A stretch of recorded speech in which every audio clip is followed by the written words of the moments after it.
Welcome back to Tech Talkers, the podcast that deciphers the leading edge of technology. I'm Mark, your resident tech enthusiast, and joining me as always is the wonderfully curious Jenny. And I'm Jenny, always excited to dive into another fascinating tech topic with you, Mark.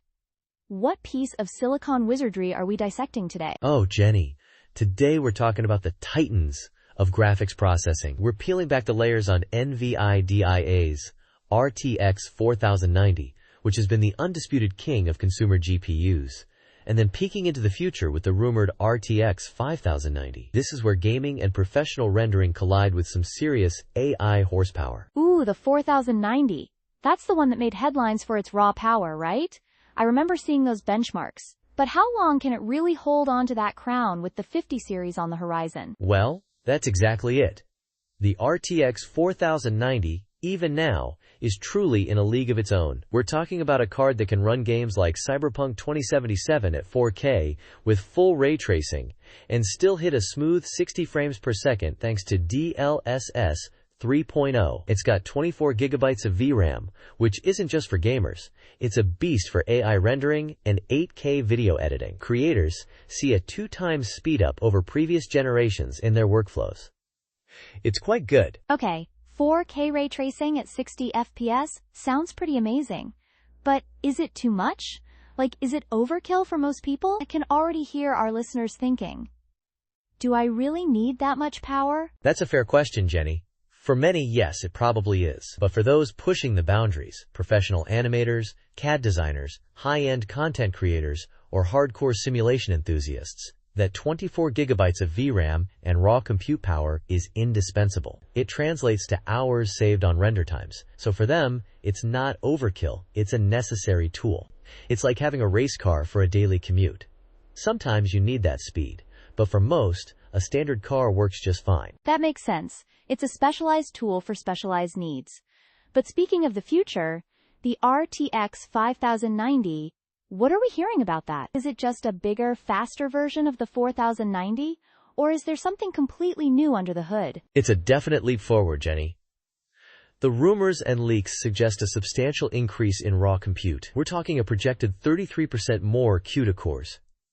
From the 4090's 16, 384 to an astounding 21, 760 on the 5090. This card is expected to break the 100 teraflops barrier. One of the biggest jumps is in memory.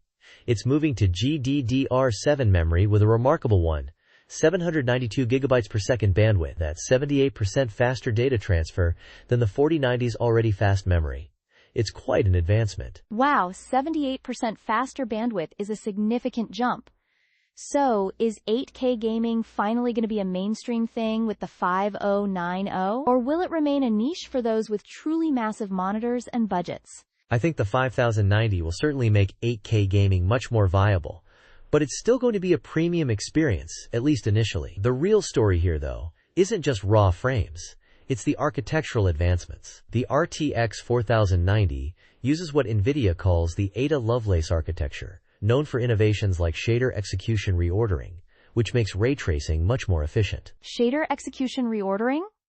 Okay, Mark, hold up. Can you break that down for me? What does that actually mean for the average user, besides sounding very technical? Good call, Jenny. Think of it like this. Ray tracing is basically simulating how light bounces around a scene. Traditionally, the GPU would process these light rays in a somewhat disorganized way. Shader execution reordering makes sure those light rays are processed in the most efficient order possible. It's like a traffic cop for pixels, making sure they move through the processing pipeline without unnecessary delays. This means more accurate, faster ray tracing, making those reflections and shadows look ultra-realistic without as much of a performance hit. Okay, that's a good analogy. I get it now. So, moving to the 5090, what's its new architecture called, and what does it bring to the table in terms of these kinds of optimizations? The 5090 is slated to use the Blackwell architecture. While Ada Lovelace was a huge step, Blackwell refines it, especially when it comes to AI. It's expected to feature 5th-gen tensor cores. These are the specialized cores that handle AI calculations, and they are critical for features like DLSS 4.0. DLSS 4.0? I'm still wrapping my head around DLSS 3.0 and its frame generation. What could DLSS 4.0 offer beyond generating frames? Is it going to predict our movements now, or something even more impressive? That's not far off. With 5th-gen tensor cores, DLSS 4.0 could certainly enable more advanced AI frame generation, potentially moving towards what's been called frame prediction, anticipating what the next frame should look like even before the traditional rendering process begins. This could allow for incredibly smooth experiences even in the most demanding scenarios, pushing visual fidelity without a corresponding increase in raw rendering load. It's smarter AI rendering, basically. Okay, so our GPUs are essentially becoming AI artists, predicting frames before they're even fully rendered. This is certainly something.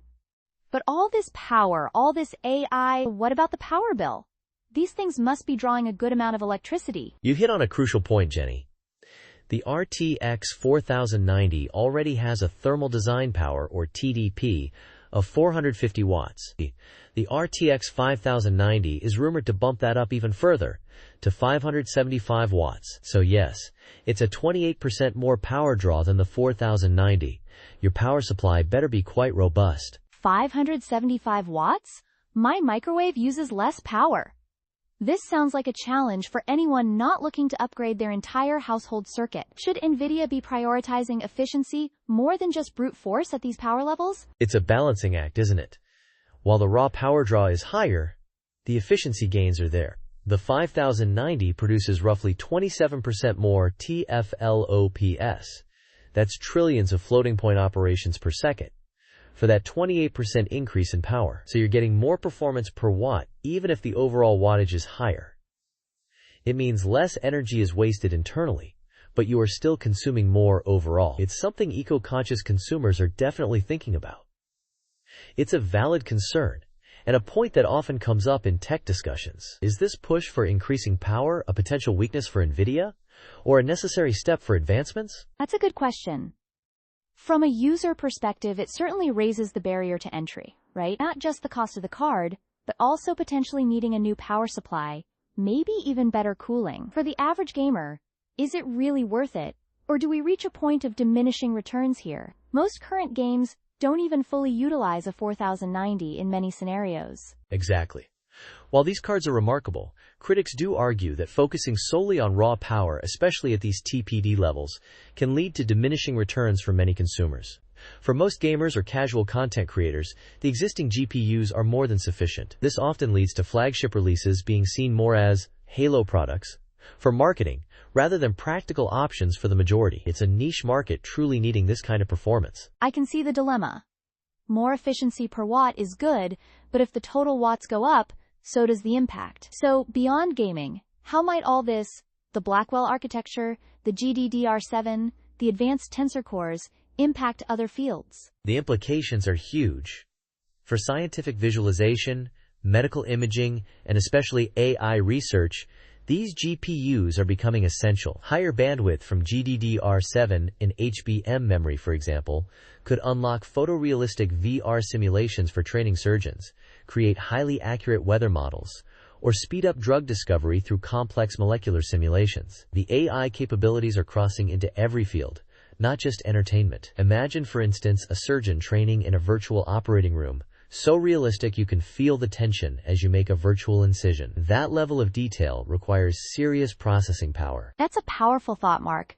From predicting frames in games to potentially predicting molecular interactions for new medicines, it really shows how interconnected these seemingly niche gaming advancements are to broader technological progress. But then, you have to wonder if, for the everyday user, alternative approaches to GPU development, maybe more focused on efficiency or affordability, could offer more balanced growth trajectories for the industry as a whole? It's a fair point, Jenny. While NVIDIA pushes the boundaries with these high-end cards, there's always the parallel development of more accessible and energy-efficient options by them and their competitors. The technology often trickles down, making advanced features available to a wider audience over time. It's a dynamic market, constantly balancing cutting-edge performance with practicality and cost. And that's our deep dive into the world of NVIDIA's GPU titans for today, folks. It's certainly a lot to think about, from raw power to power consumption and the future of AI.